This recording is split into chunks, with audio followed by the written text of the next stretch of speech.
अगर आपको याद हो तो 90 के दशक में दैनिक नवशक्ति के संतोष गुप्ता द्वारा अजमेर के खादिमों के काले कारनामे उजागर किए गए थे, जिसमें चिश्ती के खादिमों ने 17 से 20 साल की 250 से ज़्यादा लड़कियों को ड्रग्स, नशीली दवाइयों और साथ ही ग्रूमिंग के साथ यौन शोषण किया था।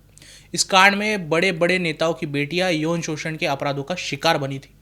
बात इतनी बिगड़ चुकी थी कि पीड़ित लड़कियों ने जब पुलिस से मदद लेनी चाही तो पुलिस भी काम ना आई, क्योंकि अजमेर में इस दरिंदगी का जो मुख्य अपराधी था फारूक चिश्ती, वो अजमेर की यूथ कांग्रेस का प्रेसिडेंट था। बीते दिनों राजस्थान में ऐसी ही नाबालिग लड़कियों को फुसलाकर यौन अपराध और उनके इस्लामीकरण का मामला सामने आया है। आइए समझते हैं वीडियो में कि मामला आखिर क्या है।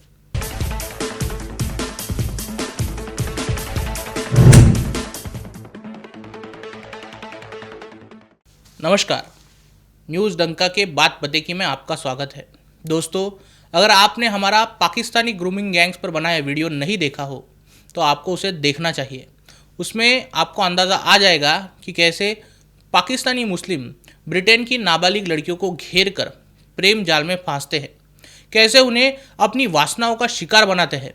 एक एक लड़की को घेर घेर कर उन्हें या तो मुस्लिम बनने को मजबूर किया जाता है या फिर उन्हें बेचा जाता है। इसी से मिलती जुलती दरिंदगी अब भारत में भी देखने मिल रही है। राजस्थान के ब्यावर में पुलिस ने एक मुस्लिम गिरोह को उजागर किया, उसे गिरफ्तार किया, जो नाबालिग हिंदू लड़कियों को प्रेम जाल में फांसकर उनके साथ दरिंदगी करते थे। उन्हें मस्जिद में ले जाते थे, उन्हें नमाज पढ़ने के लिए मजबूर करते थे, रोज़ा रखने, कलमा पढ़ने की जिद करते थे, अर्थात उन्हें धर्मांतरण के लिए मजबूर किया जाता था। दर्शकों, ब्यावर के विजयनगर थाना क्षेत्र का ये मामला है, जहां 7 मुस्लिम युवाओं को गिरफ्तार किया गया है। ये एक गिरोह बनाकर हिंदू लड़कियों को फंसा रहे थे, उन्हें लुभाने के लिए गिफ्ट्स और चॉकलेट्स दिया करते थे। कुछ लड़कियों को उन्हें चीनी मोबाइल गिफ्ट करके संपर्क बनाया जाता था। ये गिरोह लड़कियों को अपने उम्र के लड़कों के साथ बात करने और संबंध रखने के लिए मजबूर किया करते थे। साथ ही पीड़ित लड़कियों को अन्य हिंदू लड़कियों से संपर्क बनवाने के लिए जोर डाला करते थे। अब तक इस गिरोह से जो 7 लोग पकड़े गए हैं, उनमें 2 नाबालिग लड़के भी शामिल हैं। एक पीड़िता ने बताया कि आरोपी ने उनसे करीब 10,000 रुपये लिए ताकि वो उनके फ़ोटो और वीडियो वायरल न कर सके। लड़की का कहना है कि इन्हीं फ़ोटो वीडियो के कारण मना करने के बावजूद लड़का उससे अश्लील हरकतें करता था और न करने पर उसने पीड़िता के घर वालों को जान से मारने की धमकी दी थी। वो लड़की को कलमा पढ़ने, रोज़ा रखने और बुर्का पहनने के लिए मजबूर किया करता था। पीड़िता ने इसी बीच खुलासा कर कहा कि आरोपी हिंदुओं की मूर्तियों पर गंदे कमेंट्स किया करता था, जीन्स की पैंट पहनने पर टोकता था, धमकाता था। पीड़ित के कथन से आप ये बात तो ज़रूर भाप चुके होंगे कि आरोपी जानते थे कि लड़कियां हिंदू है। वो जानते थे कि लड़कियां उनसे मानेंगी नहीं, इसलिए वो लड़कियों को फ़ोटो और वीडियो दिखाकर ब्लैकमेल किया करते थे। शुरुआत में लड़कियों को लुभाने के लिए उन्हें गिफ्ट्स और चॉकलेट देना, उन्हें अच्छे होटल में ले जाना, उनके साथ संबंध बनाने के बाद आखिर में धर्म परिवर्तन के लिए दबाव बनाना, इन लड़कियों के जरिए नई लड़कियों को फांसना, यही इन गिरोह की मोडस ऑपरेंडी थी।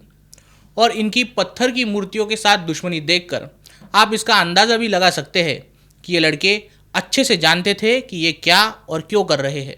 ध्यान दें, इस मामले का पैटर्न भले लव जिहाद का हो, लेकिन ये कोई लव जिहाद न होकर ब्लैकमेलिंग, पॉक्सो के अंतर्गत यौन शोषण और धर्मांतरण का मामला है, क्योंकि इसमें आरोपी पीड़ित लड़कियों को उनके हम उम्र मुस्लिम लड़कों के साथ संबंध बनाने के लिए मजबूर करते थे, न करने पर धमकी देते थे। लव जिहाद में अमूमन लड़की को फंसाने के बाद उनसे धर्मांतरित किया जाता है।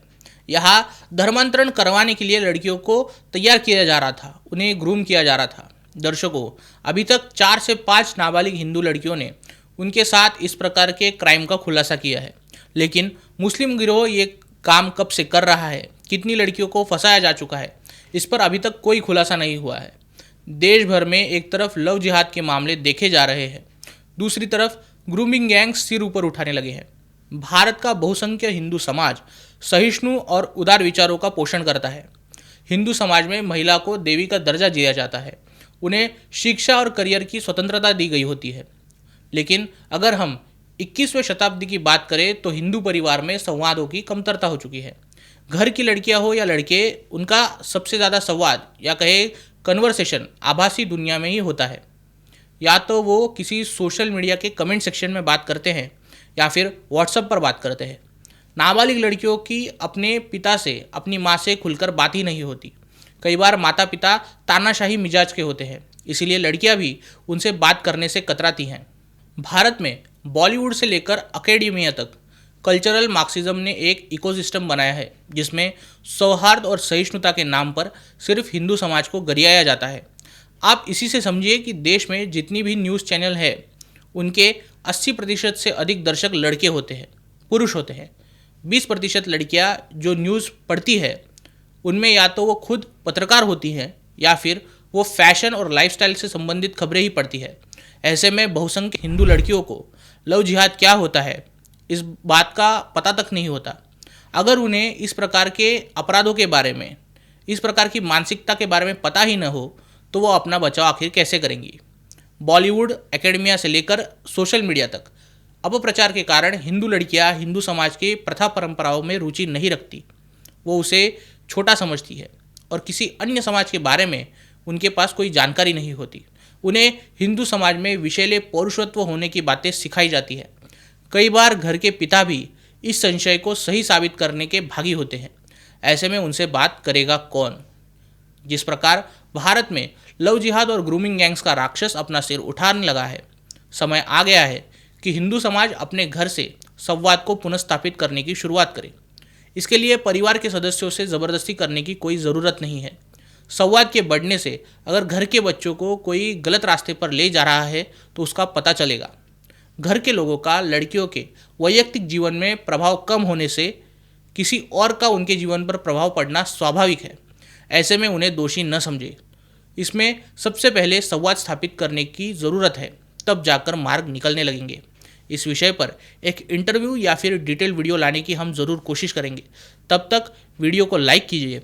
विषय पर कुछ कहना चाहते हैं तो कमेंट सेक्शन में ज़रूर कहिए। साथ ही न्यूज़ डंका हिंदी को सब्सक्राइब कीजिए। नमस्कार।